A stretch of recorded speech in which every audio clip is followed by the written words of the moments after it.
Don't forget, you can reach the latest episode of Potomac Watch anytime. Just ask your smart speaker, play the Opinion Potomac Watch podcast. From the opinion pages of the Wall Street Journal, this is Potomac Watch. Welcome back. Let's turn to the indictment of Hunter Biden by special counsel David Weiss. It came on Thursday. There are 3 felony counts here for lying to a federal gun dealer and on a federal firearms form about his illegal drug use when he purchased that gun, and then possessing it for a matter of a couple of weeks before it was eventually thrown into a garbage can in Delaware outside of a grocery store. Let's start with a clip of one of Hunter Biden's attorneys, Abby Lowell, on ABC explaining what the defense intends to say. Our defense has multiple parts to it, and the first is that there's a deal in place that should have prevented this. The second is that courts are finding the statute unconstitutional. And the third, if it ever gets that far, and we don't believe it should, there'll be a defense on the facts of this case. And again, I need to point out for people who are paying attention that what's odd about this is the fact that this happened in 2018. Law enforcement showed up, no charges. The U.S. Attorney's Office has known about this for years, no charges. When they found out about it and made a deal, it was for a diverted agreement. What changed? Not the facts, not the law, but all the politics that have now come into play. Bill, what do you make of this? And I would note that the deal that Mr. Lowell mentions there was the plea deal negotiated between Hunter Biden's attorneys and David Weiss in June, which would have required Hunter to plead guilty to 2 tax misdemeanors and then nothing on the gun charge, a diversion program. It eventually would be dropped and probably no jail time. Yeah, I think Abby Lowell has a very strong case. I mean, he's arguing that the diversion agreement, which meant to be no charges, is still in effect. I don't know whether he'll win, but think of it this way. If Hunter pleads guilty or is found guilty, when they go to sentencing, how could they give him jail time when, if the defense can argue, they didn't even want to prosecute this? They've had it for 5 years. They could have brought charges right away. And now they're saying they want him to go to jail. It doesn't make sense. It makes more sense as a face saving out for David Weiss, who has been very murky about his intentions and contradictory in the statements. You know, it's why a lot of people think the prosecution now of Hunter Biden, after all this time, is more about burying the case than getting some accountability. A couple other interesting wrinkles here. One of them is that Hunter Biden's defense attorneys are suggesting that they may challenge this prosecution under the Second Amendment. And recall the Supreme Court in a landmark ruling recently said that restrictions on gun rights need to be looked at through the nation's historical tradition of firearm regulation.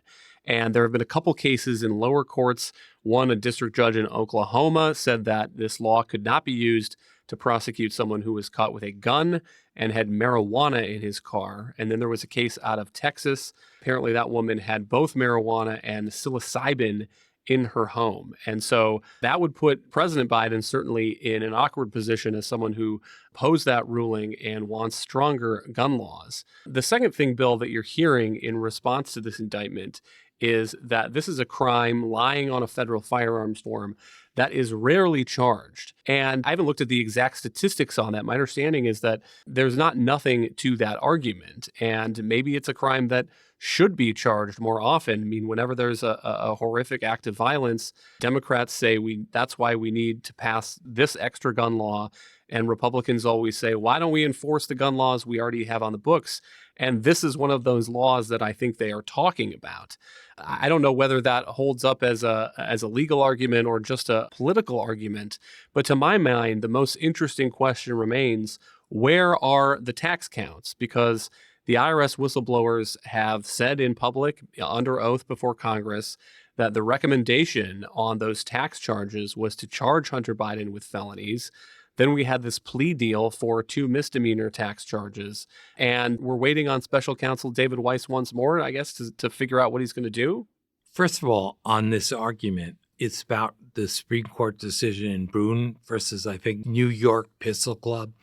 And there are questions about that, whether or not you can limit someone because of drug use or links to drugs, because you can easily imagine the government, like finding all reasons to limit your gun rights. What if you drank or were observed drinking a lot? Would that be a reason to take away your Second Amendment rights? So there are real issues there, not just a convenient defense. On Joe Biden, you asked where the tax charges are. That's why people are suspicious of David Weiss. The primary tax charges involving the years when Joe Biden was vice president, the statute of limitations has already expired. He let them expire. So they're not going to get Hunter Biden on most of those charges. And the other charges are about to expire. So I think that's a problem. The other problem for Joe is that, as you alluded to, he personally has taken different stance with regard to other people. When it comes to people not paying their fair share, Joe Biden has been scathing. And now we find his son didn't pay tax on millions of dollars and is getting away with it. As for gun charges, you can imagine what Joe Biden would say if someone skated on a gun charge. So it's awkward, but they'll still argue it. Well, we'll have to see how the case plays out in court. But one thing that is presumably on the president's mind this week, as he sees his son indicted for these felonies, is that he is sitting in the White House in the Oval Office with the pardon power.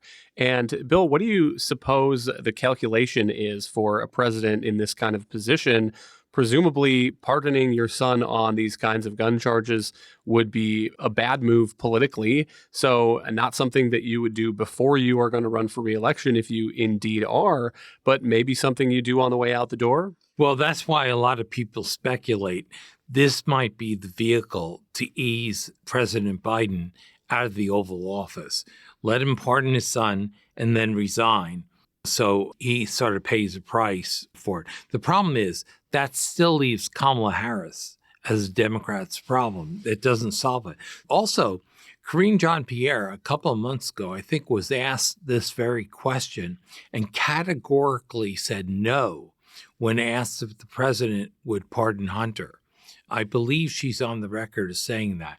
Of course, it wasn't the president, but it was his spokeswoman. Thank you, Bill and Alicia. Thank you all for listening. You can email us at pwpodcast@wsj.com.